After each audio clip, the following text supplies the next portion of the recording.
Well, hello. My name is Limberth, and how are you, Miss? I'm going to relate my summary about Coco Chanel history. So let's get started. First of all, I want to tell that I'm with two friends. Okay, Mr. Parker. What? No. Okay. Mr. Spider-Man and Mr. Spider-Man. These two bodies are going to tell you some jokes if in any time you're getting bored, so don't worry, we will have fun. See, I do have a summary. I don't know if you can see, but I do have a summary that I made myself. So I'm going to read some stuffs and then I'm going to relate it, okay? First of all, the idea of women in business were almost unimaginable because women were homemates so they can be in a business world. It also tells us that women wore all fashionable clothes, not so fashionable, okay? They were long dresses that limit them to do some activities like running, drive a car, ride a horse, something like that. So by the beginnings of the 19th, there was a brave woman. For me, she was a revolutionary one. Her name was Gabrielle, best known as Coco Chanel. Coco Chanel was a revolutionary woman, but not a woman, not a revolutionary one who's used guns, who's fight. She Her revolution began with her point of view.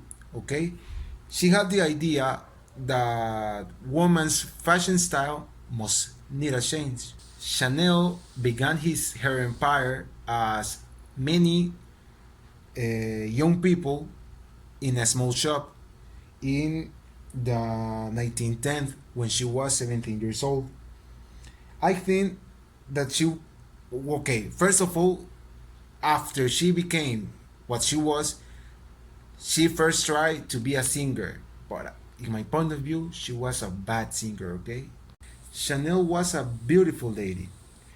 She was very sociable, so I think that she used all her beauty to date young army officers that had enough money to help her to build her Coco Chanel's empire.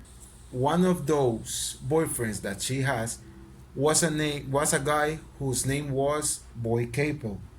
She helped her cause she gave she gave her all the money that she wanted to start her shop in Paris. Chanel was very loved in Paris cause by other girls cause she used very good looking clothes. Coco's clothes was getting popular with the girls in Paris, so she decided to take a risky move. She moved to Deauville. Deauville was a small town in France because she knew that there was a huge opportunity to gain their clothes to other girls in Europe. Deauville was Coco's hotspot. She knew that in Deauville she could bring her clothes to many people in Europe instead of French ones. So Deauville was the start of Coco's monopoly. Joke time. Mr. Spider has a joke for you. It says, why can a pterodactyl use the bathroom? You have 10 seconds to answer it.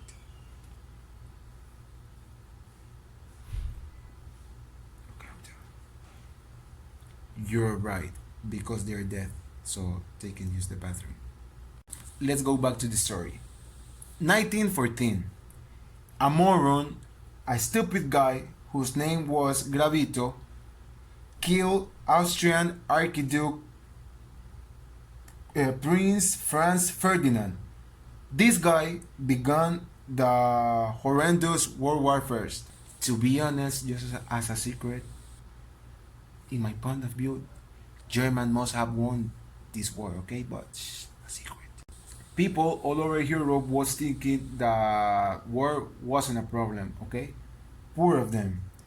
Duville became a military son. So Coco was a very intelligent girl. She began to make comfortable clothes to women whose work as nurses, because women became very important in those days because they helped military personnel who was injured. While war was in his hotspot, Duville became a military son. There was another town, Biarritz. Biarritz was a small town in France where all pussies, young army officers, hide from war. But all those military officers were in Biarritz with her girlfriends, with her wives. So Coco Chanel, used that as an opportunity to get even richer. She knew the type of clothes these ladies wanted. They were young, they were beautiful women. So Coco knew what they wanted. They wanted something sexy, comfortable, and expensive. They don't have problem because they have enough money to buy them. It says that Coco's boyfriend, Boy Capel, has a mustache, and I think of it. I think he was a good-looking man. So again, Coco's needed money, and her boyfriend gave her again cause she don't have money problems.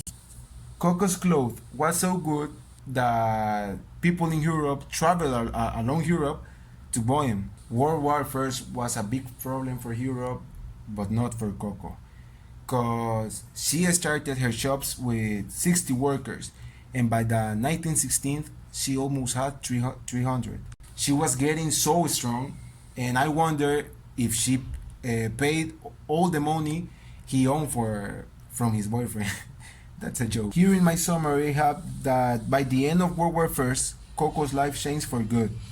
Also, women in Europe were in better positions in society. They show everyone that they were capable of many things, and they won the right to vote in many Europe countries for the first time. And by the end of the war, she started to sell her clothes all over Europe, all over the world, even beach clothes. Coco's clothes were so good that it went to the US, and people in the US started loving it. She also started selling fake jewelry in a really good price, and she also introduced the short hair styles in women's. But Coco's best idea was to introduce her business in cosmetics. Pierre Wertheimer, a famous perfumer, I think, he helped her with her famous square bottle perfume Chanel number 5, one of the most successful perfumes of all time. In the 1920s, everyone admired Coco's. She also started to join parties with human worst personalities as future war leader Winston Churchill and also esclavist. Okay. El crack del 29 in New York almost ruined world's economy. Millions of people lost their jobs, but many people have money, and the only way they can satisfy themselves was in a way to spending it. And Cocos had a brilliant idea that instead of fake jewelry, she would use real diamonds in her dresses. So her dresses were more expensive, and people buy it. When Coco arrived to Hollywood, nothing came as she planned. Okay. They offered her a $1 million job.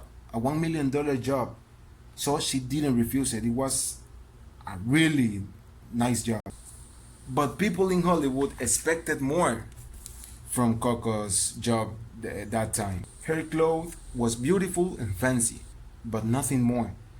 It was not worthy $1 million. They decided not to work with Coco's clothes again. Also, the Industrial Revolution in Europe by the 1930 brought Coco's some trouble. Now she have 4,000 employers, but they doesn't feel that they were treated in a right way. They decide to close Coco's factories in Paris. Coco was upset, so she sacked 300 of her employers, but it didn't work. So, to join a solution, she gave her workers what she wants, but Coco never forget what they did to her. Beginning in the 1940s, she fell in love with a guy whose name was Gunther von Dinklage. This brought her so much trouble because she was a German and people thought that he was a Nazi spy. World War II. Hitler's army marched into Czechoslovakia, and next year in the 1939 his army invaded Poland. World War II had begun. By the time she decided to close all her factories and all her employers were sacked, she said that World War II was not a time for fashion. Chanel number 5 was popular, so that was a great opportunity to still gaining money. But Weidheimer wasn't thinking the same way that Coco was. They both wanted the full control of that perfume.